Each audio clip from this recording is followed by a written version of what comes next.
Kevin, Canty, and Michelle are unsportsmanlike. We are presented by Progressive Insurance. Protect your home and auto. Save when you bundle. Get a quote at progressive.com. Brian Windhorst is here, NBA Insider, Hoop Collective podcast. We will not be doing a Cavs corner like you do on the Hoop Collective Why not? today. Why Unless you got something juicy. They might be naming a coach very soon. Oh. Well, then tell us Go who it on, is. Wendy. I think James Borrego is in great position. Kenny Atkinson also interviewed last week, so we'll see. Okay. All right, let's start with the finals. I don't know if you heard, you went viral a couple of times here. Yeah. Did you motivate Luka for Game 4? Was it you that deserves credit for the Mavs? Nothing that I said should have been a surprise to anybody in Dallas. And it's not a surprise. If you're honest with yourself, everything, like I was just repeating what Luka has been told since he was a teenager. But just stop complaining. Well, yeah, it's just, you can literally be angry and emotional about everybody in the building. You can be angry about the guy in the first row. You can be angry about anybody on the other team. Just three people. There's three people on the court you can't let yourself be involved with, and those are referees.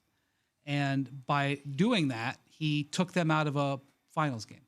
And we'll never know what would have happened if he had played those last 4 minutes. Maybe Boston wins anyway. How am I going to know? Mm-hmm. But I know that the Mavericks weren't going to win after he fouled out. And so then it's 2-1 maybe. And what happens in Game 4? Game 4 doesn't play out the same way if it's 2-1. No way Boston gives that. So I'm not going to sit here and tell you. But if Dallas loses this series, which is likely, we will never know what would have happened in that game. And that's what I'm saying. He let himself, all the things that he does positive, he allowed his worst to come out, and it cost him a finals game. And, that'll be a thing he has to deal with. Yeah, and I know a lot of people looked at his response to the criticism from Game 3 as a referendum on his sports character. But, Wendy, I look at it the other way. To me, it's an indictment on his sports character, what I saw in Game 4, because he could have been doing that the whole damn series. Diving for 50-50 balls on the floor, doing a better job of staying in front of offensive players, not being a cone on defense. Well, why haven't we seen that version of Luka Doncic throughout the entirety of the NBA Finals? Honestly, it's not even so much about the defense. He is never going to be a good defender. No. The Mavericks have won hundreds of games with him being bad on defense. And they're not losing this series because of defense. Their defense could be better, obviously. They're doing okay. What I'm talking about is literally taking himself off the court. And I mean either fouling out of games, which or getting ejected from big games, or literally not even being on that end of the court because he's down at the other end complaining to the officials. Honestly, all of his defensive issues, whatever they are, Dallas can manage them. They can win a championship with that. That doesn't mean he shouldn't and can't improve them. And he shouldn't hustle. Agreed. That is the biggest thing. Agreed. But the thing with the refs, just either you're going to win, either you're not going to get over it, or you're going to win. You have two choices. And he knows this. He's literally been told it for a decade. Nothing that was said before hasn't been begged of him by people on his own team.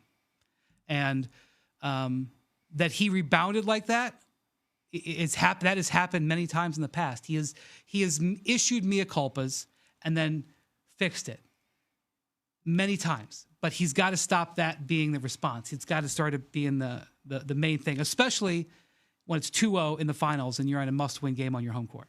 When you're really good at something, it can cover up a lot of other issues. When you say that it's been begged of him to change this behavior and it really hasn't happened yet, has this been something that has been a big point of contention in Dallas, but because Luka's been so great, we don't necessarily think about it that way? Well, again, if you're even a casual Mavericks fan, maybe not if you're a casual NBA fan, but if you're a casual Mavericks fan, you have been exasperated by this. Oh, yeah, you see it all the time. It just happened against the Thunder in Game 4, where he kind of lost it. It wasn't nearly as bad as that, but they blew a game at home and he was all over the place. And then he made this edict, I'm going to play with only positivity.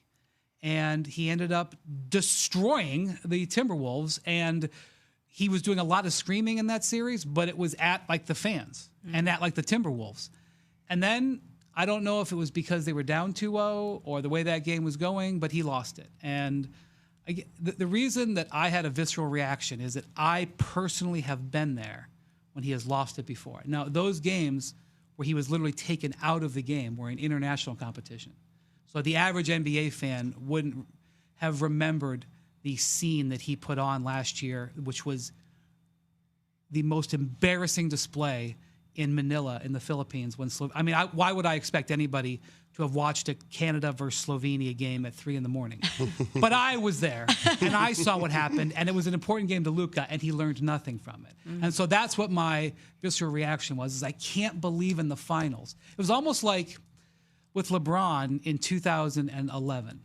In 2010, LeBron laid a total egg in a game 5 against the Celtics in his last game in Cleveland the first time around.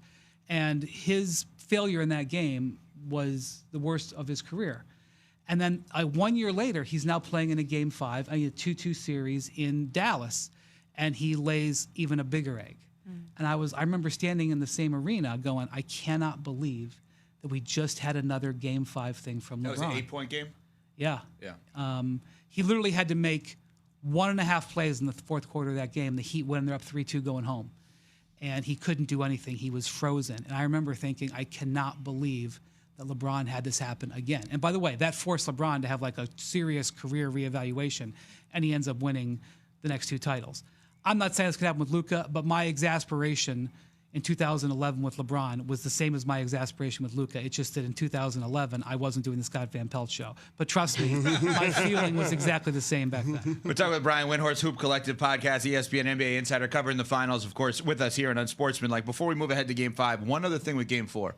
What do you make of Joel Embiid's appearance in Game 4? Well, first off, you have to know it was not planned. Literally, Tim Bontemps runs into Joel Embiid. Bontemps covers the Sixers all year long. He lives on I-95, lives here in New York.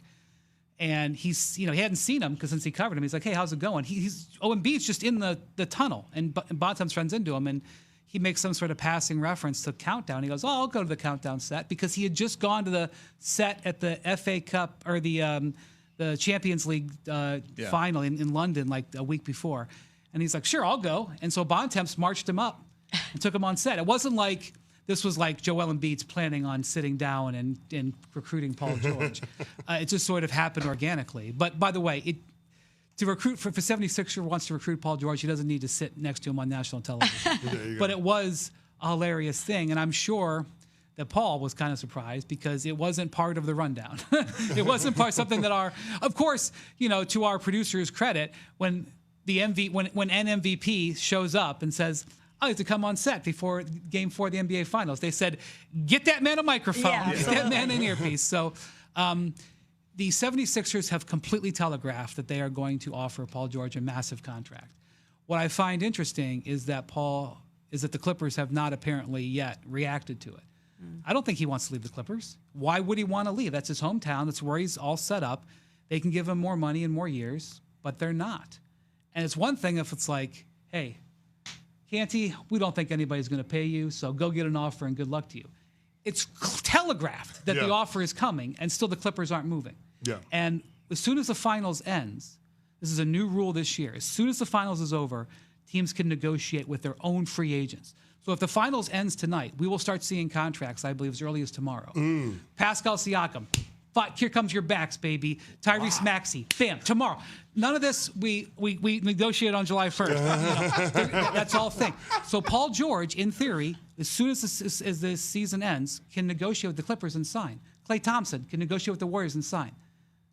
Ain't gonna happen. Oh. And so all this stuff is sort of part of negotiation. I am fascinated that Paul is very clearly going to be headed towards free agency, despite them knowing that the 76ers and others are going to be there with the big offer. I did not know that.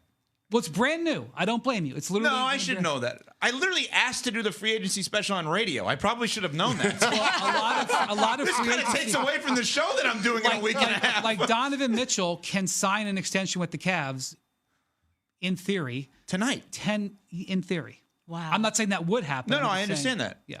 Well, you just made tomorrow's show a lot more interesting. Yeah, you did. Brian Windhorst covering the finals, and a Hoop Collective podcast, of course. As always, great stuff with Windy. We're on Sportsmanlike on ESPN Radio. The NBA Finals.